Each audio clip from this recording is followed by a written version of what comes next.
Hi friends, welcome back to our channel. నేను మీ రేఖా రమేష్. ఈరోజు Ramzan special shear kurma.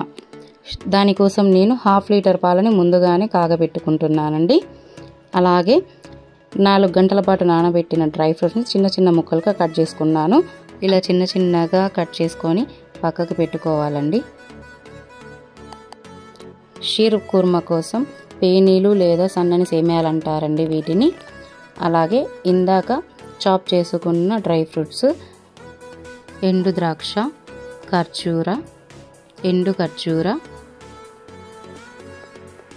పుచ్చపప్పు, జీడిపప్పు, నల్ల ద్రాక్ష, బాదం పప్పు, పిస్తా, అలాగే ఇలాచీ పౌడర్. మిల్క్ మేడ్ అండి, టేస్ట్కి వాడుకుంటే చాలా టేస్టీగా వస్తుంది, బాగుంటుంది. ముందుగా ప్యాన్ పెట్టుకొని అందులో 1 స్పూన్ నెయ్యి వేసుకొని డ్రై ఫ్రూట్స్ అన్నీ ఒకదాని తర్వాత ఒకటి వేసేసుకోవాలండి. ఒకదాని తర్వాత ఒకటి వేసుకున్నాక వాటిని దోరగా వేయించుకోవాలి. స్టవ్ అనేది సిమ్లో పెట్టుకోవాలి, లేదనుకోండి డ్రై ఫ్రూట్స్ అన్నీ మాడిపోతాయి. అందుకని స్లోగా పెట్టుకొని నిదానంగా కలుపుకుంటూ గోల్డెన్ రెడ్ వచ్చేంత వరకు వేయించుకుంటూ ఉండాలి.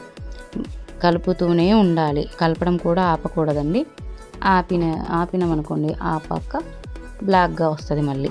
సో వీటిని గిన్నెలోకి తీసేసుకోవాలి. వెంటనే అదే గిన్నెలోకి పేనీల్ని కూడా వేసుకొని గోల్డెన్ రెడ్ వచ్చేంత వరకు వేయించుకోవాలి. ఇవి కూడా సిమ్ములో పెట్టుకొని స్టవ్ని వేయించుకోవాలి. లేదనుకోండి పేనీలు త్వరగా మాడిపోతాయి, ఎందుకంటే ఇవి చాలా సన్నగా తేలికగా ఉంటాయి కదండి. అందుకు అటు ఇటు టర్న్ చేస్తూ నీట్గా కలుపుకుంటూ ఇలా లో ఫ్లేమ్లో పెట్టుకొని వేయించుకోవాలి. చూడండి, ఇప్పుడిప్పుడే గోల్డెన్ రెడ్గా టర్న్ అవుతూ ఉన్నాయి పేనీలు. ఇలా కంప్లీట్ సిమ్మిలో పెట్టుకొని కలుపుతూ టర్న్ చేస్తూ బ్రౌన్గా వచ్చేంత వరకు వేయించుకోవాలి. ఇలా రెడ్డిష్గా వచ్చాయి అని అనుకున్నప్పుడు దానిలోకి పాలు పోసుకోవాలి. కంప్లీట్ రెడ్గా వచ్చాయి అనుకున్నప్పుడు ఆ స్టేజ్లో పాలని ఇలా పోసుకోవాలి. ఇవి ఇలా ఎందుకు పోస్తున్నానంటే నేను ఆల్రెడీ ముందే మరగబెట్టేసి పెట్టేసుకున్నాను కదండి. అందుకే నేను డైరెక్ట్ అదే బౌల్లోకి ఆ పాలని పంపేసుకుంటాను. ఫస్ట్ కొన్ని పోయాగానే కలుపుకోవాలి, లేదంటే ఈ పేనీలు అనేవి గడ్డ కడతాయి. అవి కొన్ని కలుపుకున్నాక మిగతా పాలన్నీ పోసేసుకోవాలి. ఈ పాలు పోసాక ఈ పేనీలని 2 నిమిషాల పాటైనా కనీసం ఉడికించుకోవాలి. అటు ఇటు కలుపుతూ మీడియం ఫ్లేమ్లో 2 నిమిషాల పాటు బాగా కలుపుకోవాలి. కలుపుతూనే ఉండాలండి, లేదంటే అడుగంటినట్టుగా అవుతాయి పాలల్లో.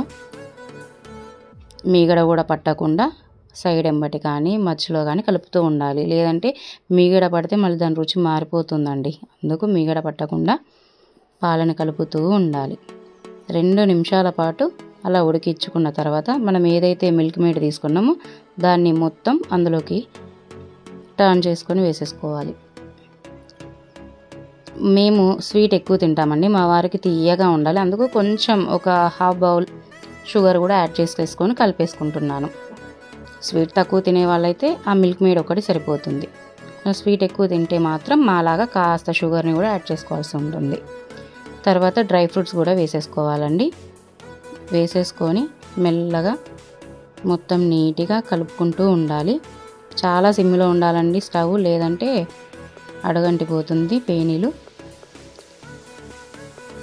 ఇలా కలుపుకుంటూ ఉండాలి. చూడండి ఎంత కలర్ఫుల్గా ఎమ్మీగా కనిపిస్తుందో మన షీర్ కుర్మా. దీన్ని ఇప్పుడు స్టవ్ బంద్ చేసుకొని ఒక బౌల్లోకి తీసేసుకోవాలండి. రంజాన్ పండుగ జరుపుకుంటున్న ముస్లిమ్స్ అందరికీ రంజాన్ శుభాకాంక్షలు. ఎస్పెషల్లీ నా స్కూల్ ఫ్రెండ్ అయిన గౌసియాకి ఈ షీర్ కుర్మా అంకితం. నువ్వు ఎలాగో చేసి పంపట్లేదు కదా పెళ్ళైపోయాక, అందుకే నీకోసం నేను చేశాను. సో నా షీర్ కుర్మా నచ్చినట్లయితే షేర్ చేయండి, లైక్ చేయండి, కమెంట్ చేయండి, గంట కొట్టండి, సబ్స్క్రైబ్ చేయండి, బెల్లు కొట్టడం మాత్రం మర్చిపోకండి.